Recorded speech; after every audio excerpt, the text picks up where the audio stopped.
ప్రభువైన యేసుక్రీస్తు యొక్క పరిశుద్ధమైన నామములో house of vision international ministries తరపున హృదయపూర్వకమైన వందనాలు తెలియజేస్తా ఉన్నా. ఏప్రిల్ మాసం 23వ తారీఖు 2026 సంవత్సరం. ఈనాటి వాక్య ధ్యానం ప్రకటన గ్రంథం 2వ అధ్యాయం 10వ వచనం. మరణము వరకు నమ్మకముగా ఉండము, నేను నీకు జీవ కిరీటము ఇచ్చెదను. ఈ యొక్క మాట ప్రకటన గ్రంథంలో క్రీస్తు ప్రభు స్ముర్లాలో ఉన్న సంఘపు దూతకు ఈ విషయాన్ని రాస్తా ఉన్నారు. మిగిలిన అన్ని సంఘాల మీద కూడా ఏదో ఒక తప్పు మోపబడతా ఉంది, కానీ ఆశ్చర్యం ఏంటంటే ఈ సంఘం మీద ఎటువంటి తప్పు కూడా మోపబడలేదు. అలా అని ఈ సంఘం చాలా ధనికమైన సంఘం కాదు, చాలా సౌకర్యవంతమైన సంఘము కాదు. ఇందులో ఉన్న విశ్వాసులు సౌకర్యవంతమైన క్రైస్తవ్యాన్ని జీవిస్తున్న వాళ్ళు కాదు, వాళ్ళు శ్రమ అనుభవిస్తున్న సంఘం అది. కానీ ఆశ్చర్యం ఏంటంటే ప్రభు ఈ సంఘాన్ని ప్రశంసించాడు.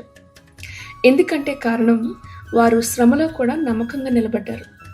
ఈ మాటలు చెప్తున్న క్రీస్తు ప్రభు యొక్క స్వరూపాన్ని గురించి ఇక్కడ రాయబడింది. మొదటివాడును కనపటివాడున యుండి మృతుడై మరలా బ్రతికినవాడు చెప్పు సంగతులు ఏమనగా, క్రీస్తు యేసు ప్రభు తనను తాను పరిచయం చేసుకుంటున్నాడు. తాను మొదటివాడు, అల్ఫా, చివరివాడు, ఒమేగా. అంతేకాకుండా మరణాన్ని జయించి తిరిగి లేచిన వానిగా క్రీస్తు ప్రభు తను తాను పరిచయం చేసుకుంటున్నారు. ఈ రోజున శ్రమను, కష్టాన్ని ఎదుర్కొంటున్న శ్రమ ఏదైనా సరే గుర్తుపెట్టుకోవాల్సిన విషయము, నీ శ్రమ కంటే కూడా క్రీస్తు యేసు ప్రభు గొప్పవాడు. ఆయన మరణాన్ని జయించి నీతో కూడా జీవించుచున్నవాడు, నీకు తోడయ్యుండి నిన్ను బలపరచుటకు సిద్ధమైన మనసు కలిగిన వాడు. గనుక పరిస్థితిని కాక ప్రభువు ఒక మాట మీద మనం నమ్మకించాలి. ఇట్టి శక్తి కలిగిన ప్రభు ఇస్తున్న వాగ్దానం, ఇదిగో మీరు శోధింపబడుకున్నట్లు అపవాది మీలో కొందరిని చెరలో వేయింపబోచున్నాడు. 10 దినములు శ్రమ కలుగును, మరణము వరకు నమ్మకముగా ఉండము, నేను నీకు జీవ కిరీటము ఇచ్చెదను. ఈ వచనం మనకి జ్ఞాపకం చేస్తున్న అంశం, జీవితంలో ఎదురవుతున్న పరీక్షలు దేవుడు అనుమతిస్తేనే మన జీవితంలో ఉంటాయి. అపవాది ఎంత ప్రయత్నం చేసినా ప్రతి శ్రమ, ప్రతి కష్టము వెనుక దేవుని యొక్క అంగీకారం ఉన్నది అన్న విషయాన్ని మనం జ్ఞాపకం చేసుకోవాలి. రెండవది, ఇక్కడ ప్రభు చెప్తున్న మాట 10 దినములు అంటున్నాడు ఆయన. అంటే పరిమితి. నువ్వు శ్రమ పడుతున్నావు, దానికి ఒక పరిమితి ఉంది. నువ్వు కష్టపడుతున్నావు, దానికి ఒక పరిమితి ఉంది. అది కొద్ది దినాలు మాత్రమే. అది అనంతమైనది కాదు, దీర్ఘకాలం కాదు, అది కొన్ని దినాలు మాత్రమే. యోబు గ్రంథం 1వ అధ్యాయం 12వ వచనం మనకు అందరికీ తెలిసిన విషయం.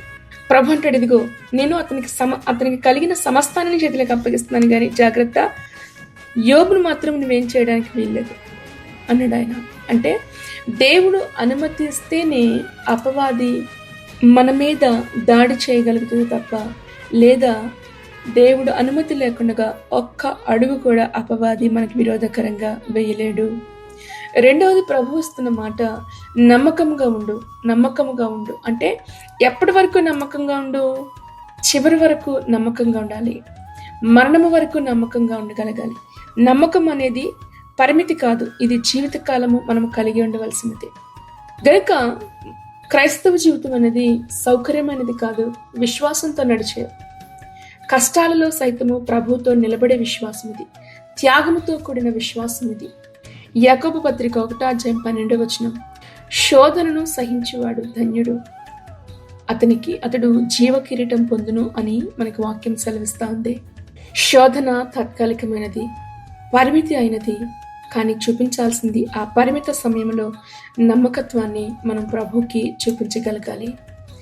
శ్రమ తాత్కాలికమైనదే, కానీ బహుమతి శాశ్వతమైనది. ఆ బహుమానము క్రీస్తు యేసు ప్రభు మనకు అనుగ్రహిస్తారు, అదే జీవ కిరీటం. మొదటి పేతురు పత్రిక 5వ అధ్యాయం 10వ వచనం, కొద్ది కాలం మీరు శ్రమపడిన తరువాత మిమ్ములను సంపూర్ణులుగా చేయుటకు అంటాడు పేతురు. శ్రమ కొద్ది కాలం, కానీ దేవుడిచ్చే బహుమానం, దేవుడిచ్చే మహిమ శాశ్వతమైనది. కిరీటం పొందినట్లుగా, బహుమానం పొందినట్లుగా ప్రతి కన్నీటిని కూడా దేవుడు లెక్కిస్తా ఉన్నాడు. ప్రతి పరీక్ష కూడా దేవుడి జ్ఞాపకం పెట్టుకుంటా ఉన్నాడు. కనుకనే మంచి పోరాటం పోరాడాలి, విశ్వాసాన్ని కాపాడుకోవాలని పౌలు భక్తుడు మనకి జ్ఞాపకం చేస్తాడు. నీతి కిరీటం ఇదిగో మన కొరకు ఉంచబడి ఉన్నది అని. కనుక శ్రమలో, కష్టంలో, ఆ శ్రమ గుండా వెళ్తున్నప్పుడు దేవుని మీద కోపపడద్దు, ఆయనకి దగ్గరగా రండి. ఒత్తిడిలో, విశ్వాసాల్లో నిలబడగలగాలి. ఎందుకంటే అది నిన్ను పరీక్షిస్తూ ఉంది. నిరాశ చెందొద్దు, ప్రార్థన ఆపొద్దు. ఎలాంటి భయానకమైన పరిస్థితులు వస్తున్నా వాగ్దానాన్ని జ్ఞాపకం చేసుకునండి. ప్రభువు నిలబెట్టడానికి శక్తిమంతుడైన, నువ్వు ఓడిపోవడానికి కాదు, నీకు కిరీటాన్ని ఇవ్వడానికి దేవుడు మీ జీవితంలో ఆ శ్రమను, ఆ పరీక్షను దేవుడు అంగీకరించాడన్న విషయాన్ని మర్చిపోకండి. శత్రువు దాడి నిజమే, కానీ ఆ దాడిలో గుర్తుపెట్టుకోవాల్సిన విషయం, నీవు విలువైన వాడివి గనుకే నీ మీద దాడి చేయబడుతుంది అన్న విషయాన్ని మర్చిపోకూడదు. నీ మీద దాడి జరుగుతుంది అంటే నువ్వు ఓడిపోవడానికి కాదు, దేవుడు ఆ శ్రమలో, ఆ దాడి మధ్య నిన్ను ఒక గొప్ప సాక్షిగా ప్రభు నిలబెట్టాలని ప్రభు ఇష్టపడతా ఉన్నాడు. స్ముర్నా సంఘం వారు శ్రమను, దరిద్రతను అనుభవిస్తున్న వారు. ప్రభు అంటున్నాడు, నేను ఎరుగుదును, నీ శ్రమ నాకు తెలుసు, నీ దరిద్రత నాకు తెలుసు, నేను ఎరుగుదును అంటున్నాడు. అయినను నీవు ధనవంతుడివే. బయటికి వాళ్ళు పేదవాళ్ళు, కానీ ఆత్మీయంగా చాలా ధనవంతులు వారు. లోకం చూసేది బాహ్యమైన పరిస్థితి, కానీ దేవుడు చూసేది హృదయపు స్థితి కదా. నీవు డబ్బు లేకపోయినా కానీ దేవునిలో నీవు ధనవంతుడివి. శ్రమకు కాలపరిమితి ఉంది, అది కొద్ది కాలమే, కానీ నీకు ఇచ్చే బహుమానము శాశ్వతమైనది. దానిపైన దృష్టి పెడదాం. తాత్కాలికమైన పరిస్థితులను చూసి భయపడద్దు. దానియేలు సింహపు గుహలో వేయబడ్డాడు, తిరిగి విడిపించబడ్డాడు. షడ్రక్, మెషక్, అబేద్నెగోలు అగ్ని గుండంలో వేయబడ్డారు, తిరిగి అద్భుతంగా సాక్ష్యంగా ప్రభు వారి పక్కనే నిలబడ్డాడు. అవును, నిజమైన విశ్వాసం శ్రమ పెట్టబడుతుంది, గొప్ప సాక్షిగా దేవుని బిడ్డలు బయటకు వస్తారు, అందులో నుంచి జీవ కిరీటాన్ని పొందుకుంటారు. చివరిగా మరొక మాట జ్ఞాపకం చేసేది, మరణం వరకు నమ్మకంగా ఉండము, అప్పుడు మాత్రమే జీవ కిరీటం దేవుడిస్తాడు. ఈరోజు ఒక ప్రశ్న, ఎందుకు మనుషుల్లో నమ్మకం తగ్గిపోతా ఉంది, నమ్మకత్వం చూడలేకపోతా ఉన్నాం? ఎందుకు మనుషులు చాలా మంది మధ్యలోనే ఆగిపోతా ఉన్నారు? ఇది చాలా సీరియస్గా మనం తీసుకోవాల్సిన విషయం. ఎందుకంటే నమ్మకంగా లేకపోతే కిరీటం రాదు, బహుమానం ఉండదు. ఈ రోజులో చాలా మందిలో నమ్మకత్వం కనిపించట్లేదు. కారణం ఏంటంటే కనుక, ప్రజలకు ఈ రోజున కావాల్సింది ఈజీ క్రిస్టియానిటీ, సులువైన క్రైస్తవ్యం. కష్టపడకూడదు, భక్తి చేయడానికి కష్టపడకూడదు, ఎలాంటి కష్టం ఉండకూడదు, ఎలాంటి బాధ ఉండకూడదు, ఎలాంటి నొప్పి రాకూడదు. కానీ వాక్యం చెప్తుంది, గుర్తుపెట్టుకోండి. అపోస్తల కార్యాలు 14:22 అనేక శ్రమలు అనుభవించి మనము దేవుని రాజ్యంలో ప్రవేశించాలి. క్రైస్తవ జీవితం సౌకర్యవంతమైనది కాదు, అది ఒక పోరాటం. రెండవది ప్రలోభాలు, లోకం చూపించే ఆశలు, డబ్బు, పేరు, సౌకర్యవంతమైన జీవితాలు. ఇవి మనుషులను దేవుని దగ్గర నుంచి దూరం చేస్తా ఉన్నాయి. అక్రమము విస్తరించడం వలన అనేక మంది ప్రేమ చల్లారును అని వాక్యం మత్తయి సువార్త 24:12 సెలవిస్తా ఉంది. అక్రమము విస్తరించడం వలన దేవుని మీద ప్రేమ చల్లారిపోతా ఉంది. నువ్వు లోకాన్ని ప్రేమిస్తే దేవునితో నువ్వు నమ్మకంగా నువ్వు నడవలేవు, నీలో నమ్మకత్వం తగ్గిపోతా ఉంటుంది. శ్రమను తట్టుకోలేని హృదయాలు, కొంచెం శ్రమ వస్తే చాలు, కొంచెం కష్టం వస్తే చాలు, వెంటనే వెనక్కి వెళ్ళిపోతారు. ఇలాంటి వాళ్ళు అనేక మంది పదే తారసపడతా ఉంటారు. శోధన వచ్చినప్పుడు పడిపోవడం వల్ల నీ జీవితంలో ఎలాంటి ఫలితాన్ని కూడా నువ్వు పొందుకోలేవు. కారణం ఏంటంటే, శ్రమ వస్తుంది, నువ్వు వెనక్కి వెళ్ళిపోతున్నావు. వింటున్నావు, అప్పటి వరకు చాలా మంచిగా దేవుని కొరకు నిలబడాలనుకుంటున్నారు. ఒక్క శ్రమ రాగానే, చిన్న కష్టం రాగానే వెనక్కి వెళ్ళిపోతున్నారు. కారణం ఏంటో తెలుసా? మీలో వేరు లేదు కనుకనే నువ్వు కూలిపోతున్నావు, నువ్వు పడిపోతున్నావు. నిజమైన నమ్మకం అంటే ఏంటి? పరిస్థితులు ఎలాగున్నా సరే దేవుని కొరకు నిలబడగలగడం. యోబు చెప్పాడండి ఆ సాక్ష్యాన్ని. యోబు గ్రంథం 13:15 ఇదిగో ఆయన నన్ను చంపినను నేను ఆయన కొరకు కనిపెట్టుచున్నాను. ఎంత అద్భుతమైన సాక్ష్యం! ఈ రోజున నిజంగా ఇటువంటి సాక్ష్యం, ఇటువంటి మాటలు ఈనాటి క్రైస్తవుల్లో ఉన్నాయంటారా? ఇది నిజమైన విశ్వాసం అంటే. చివరి వరకు నిలబడండి, నమ్మకంగా నిలబడండి. సహించుకుని నిలబడిన వాడు మాత్రమే రక్షించబడతాడు. మధ్యలో వదిలేసేవానికి ఏది కూడా వాగ్దానం చేయబడదు. గుర్తుపెట్టుకోండి. ముగింపు వరకు, చివరి వరకు కూడా ఓపికతో నడవగలగాలి. ప్రేమలో నిలిచి ఉండాలి, ప్రేమలో నిలబడాలి, ప్రేమలో నిలిచి ఉండాలి. శోధనను జయించే జీవితం క్రైస్తవ జీవితం. అటువంటి క్రైస్తవ జీవితం ప్రార్థనతో ఉండాలి. నిరంతరం ప్రార్థన చేయాలి. ప్రార్థన లేకుండా మనం నమ్మకంగా నిలబడలేం. వాక్యం పైన మనం ఆధారపడకుండా మనం నమ్మకంగా నిలబడలేం. వాక్యం లేకపోతే మార్గం తప్పిపోతారు. జాగ్రత్త. పరిశుద్ధతలో మనం నడవగలగాలి.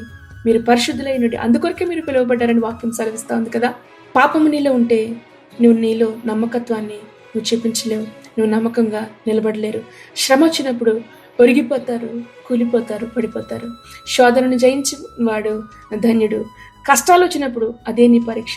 ఆ పరీక్ష నీకు జీవ కిరీటాన్ని ఇవ్వడానికి సిద్ధం చేస్తున్న సిద్ధపాటు అన్న విషయాన్ని మర్చిపోకండి. కనుక నమ్మకంగా నిలబడండి. శ్రమ వస్తుంది, అపవాదిని తెచ్చే శ్రమను దేవుడు అంగీకరించాడు. ఎందుకంటే నీకు దేవుడు జీవ కిరీటాన్ని ఇవ్వడానికి దేవుడు ఇష్టపడుతున్నాడు. నీ కష్టం, నీ శ్రమకు పరిమితి ఉంది, గుర్తుపెట్టుకోండి. కానీ నీ నమ్మకత్వం మాత్రము చనిపోయేంత వరకు, ప్రభు సన్నిధికి నువ్వు చేరేంత వరకు నువ్వు చూపించవలసిన నమ్మకత్వం కొరకు దేవుడు ఈ రోజున మాట్లాడుతూ ఉన్నాడు. ఈ వాక్యం ద్వారా ప్రభు మిమ్మల్ని అందరినీ దీవించి ఆశీర్వదించిన గాక. ఆమేన్, ఆమేన్. తలలు వంచుదాం, ప్రార్థన చేద్దాం. మహాగణుడు, సర్వోన్నతుడైన దేవా, నీ పరిశుద్ధ నామాన్ని బట్టి మీకు స్తోత్రాలు. ఈ రోజున మీ వాక్య భాగం ద్వారా మీరు మాతో మాట్లాడినందుకు నీకు వందనాలు దేవా. అనేక మందిలో కనుమరుగు అయిపోతున్న నమ్మకత్వాన్ని గురించి ఈరోజు మీరు మాతో మాట్లాడినందుకు వందనాలు. ప్రేమ చల్లారిపోతుంది, విశ్వాసం తగ్గిపోతుంది. కిరీటాలు కావాలి, సింహాసనాలు కావాలి, కానీ ఈ రోజున జనాంగానికి కష్టం వద్దు, సిలువద్దు, సిలువ లేకుండా సింహాసనం ఉండదు అన్న విషయాన్ని నీ ప్రజలమైన మాతో మీరు స్పష్టంగా మాట్లాడినందుకు నీకు వందనాలు ప్రభా. జీవ కిరీటం పొందుకోవడానికి మరణం వరకు కూడా ప్రభా నమ్మకంతో సహించుకునే కృపను నీ బిడ్డలకు మీరు దయచేయండి. క్రైస్తవ జీవించడం ప్రారంభము కాదు, అది ముగింపు ప్రాముఖ్యమని నువ్వు సెలవిస్తున్న రీతిలో ప్రభా నీ కొరకు నిలబడే కృపతో నీ బిడ్డలను నిలబెట్టండి. ఏ స్థితిలోనైనా నమ్మకత్వం చూపించే కృపనివ్వండి. అలసిపోకుండా దేవా ఇదిగో నీ కొరకు నిలబడగలగాలి. అట్టి కృపను దయచేయమని ప్రభా, ఈ రేస్ ఆరంభించిన వాడు నీవు గనుక ముగించేవాడు కూడా నీవే. అట్టి శక్తితో ప్రభా నీ బిడ్డలు నింపి నడిపించమని అడుగుతూ మరొకసారి ప్రభా కుటుంబాల చుట్టూ నీ కంచి వేయండి. భార్యాభర్తల మధ్యన సమాధానం వచ్చి నడిపించండి. కుటుంబాలలో ఐక్యత, సమాధానం ఇవ్వండి అయ్యా. ఇదిగో సమాధానాన్ని దొంగిలించుతున్నా ప్రతి దుష్ట శక్తిని నీ నామములో లయపరుస్తున్నాం. నీ ప్రేమతో కుటుంబాన్ని కట్టండి, బలపరచండి. ఆర్థికపరమైన ఒత్తిడిలు ఎదుర్కొంటున్న బిడ్డల్ని జ్ఞాపకం చేసుకునండి దేవా. ధన సహాయం లేక వివాహాలు ఆగిపోతున్న వారి కొరకు ప్రార్థిస్తున్నాం. సహాయమును పంపించండి. దీనిని మొర్రపెట్టుగా యెహోవా ఆలకించువాడు. దీనస్థితిలో ఉన్న నీ బిడ్డల యొక్క ప్రతి అవసరతలో నీ నామములో తీర్చండి. వివాహాల కొరకు ఎదురు చూస్తున్న బిడ్డలకి నీ సమృద్ధి అయిన జీవాన్ని మీరు పంపించండి. మీరు మేలు చేయండి. దేవానికి స్తోత్రాలు చెల్లించుకుంటూ మరొకసారి ఉద్యోగాల కొరకు ఎదురు చూస్తున్న బిడ్డలను దీవించండి. మంచి ఉద్యోగాలను బిడ్డలకు మీరు దయచేయండి నాయనా. కాంపిటీషన్ ఎగ్జామ్స్ కొరకు సిద్ధపడుతున్న బిడ్డలకి ప్రత్యేకమైన నీ కాపుదల, భద్రత నడిపించమని అడుగుతూ వృద్ధులను దర్శించండి, బలపరచండి, ధైర్యంతో నిలబెట్టండి. అనారోగ్యంతో అని మీరు జ్ఞాపకం చేసుకునండి. స్వస్థతను, ఆరోగ్యం, విడుదలని బిడ్డలకి దయచేయండి. మరణంతో పోరాడుతున్న వారికి మీ జీవాన్ని వారిలోనికి విడుదల చేసి వారికి స్వస్థతను దయచేయండి దేవా. బలపరచమని అడుగుతూ చంటి బిడ్డల చుట్టూ కూడా నీ కంచి వేయండి. ప్రయాణాలు చేస్తున్న వారిపైన నీ హస్తం ఉంచండి. నీ కాపుదల నడిపించమని చేస్తున్న ప్రతి ప్రయత్నాలను కూడా మీరు దీవించి ఆశీర్వదించి మరొకసారి ఆధ్యాత్మికమైన ప్రభా భక్తి జీవితంలో నీ బిడ్డల్ని నడిపించమని ప్రభువైన యేసుక్రీస్తు నామములో ప్రార్థించి దీవించి నీ బిడ్డలను ఆశీర్వదిస్తున్నాము తండ్రి. ఆమేన్, ఆమేన్, ఆమేన్. ప్రభువైన యేసుక్రీస్తు కృప మీ అందరికీ తోడై ఉండి నడిపించును గాక. ఆమేన్, ఆమేన్.